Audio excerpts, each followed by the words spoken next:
Well, to get things started, I think it's important that we figure out what exactly is news. So what news does is it keeps people informed. It creates community, it supports democracy. It's known as the fourth estate of government, which means that it's a check and balance on the other three branches of the judicial, the executive, and the legislative branch.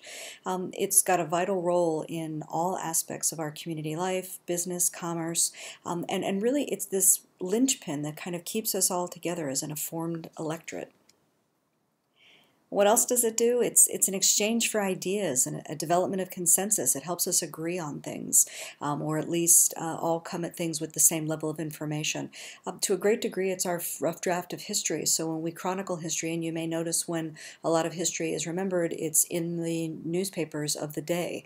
It's really providing us with the practical information we need to unify us, satisfies curiosity. So when we want to get answers, we go to a news source, and ultimately it entertains us at the same time, and that's becoming more and more important as news consumers evolve.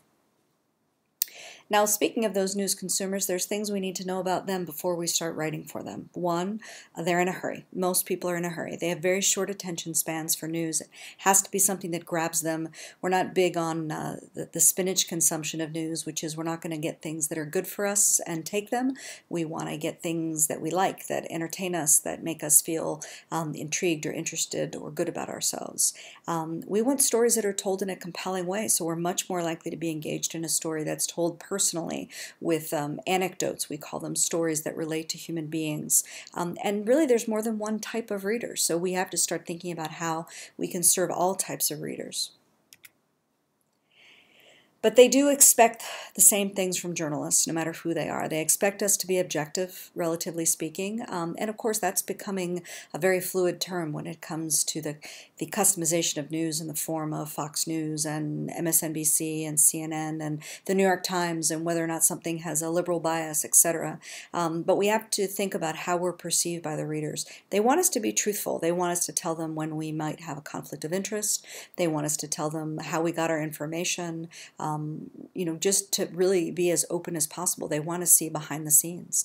And they want us to be fair. They want us to treat everyone fairly. They want us to respect the people that we're covering, the stories that we're telling, and respect them as readers.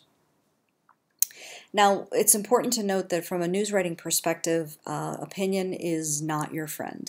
So your opinion is not significant in the writing that we're doing. The goal is to get the opinions of others. So when you're writing news stories, there should be almost none of your opinion evident. In some political news stories, we may see some evidence of opinion. Sports stories, I think you probably have noticed there's quite a bit of opinion often in those. Opinion columns are made up of opinions entirely, as are reviews. And we're going to look at all different aspects of writing, from the ones that have the little amount of opinion to the ones that have the most. Now, the key priorities of news here are, I always joke that we're not very clever in journalists. We say what we mean and we mean what we say. So in this case, we call something news because it's new. We want to have currency to it. It has to be something that's current. And it has to mean something to people. So if we're going to tell a story that doesn't have any resonance with people, we're going to have a really hard time selling that to them. So it's important that these two priorities are met in our stories. And we have to make sure that we're meeting the objective, which is that we inform our audiences, we tell them what's going on in their community in a way that informs and entertains them, and we have to think both locally, nationally, and globally so that we are bringing stories to the fore that will benefit readers and make them a more informed populace.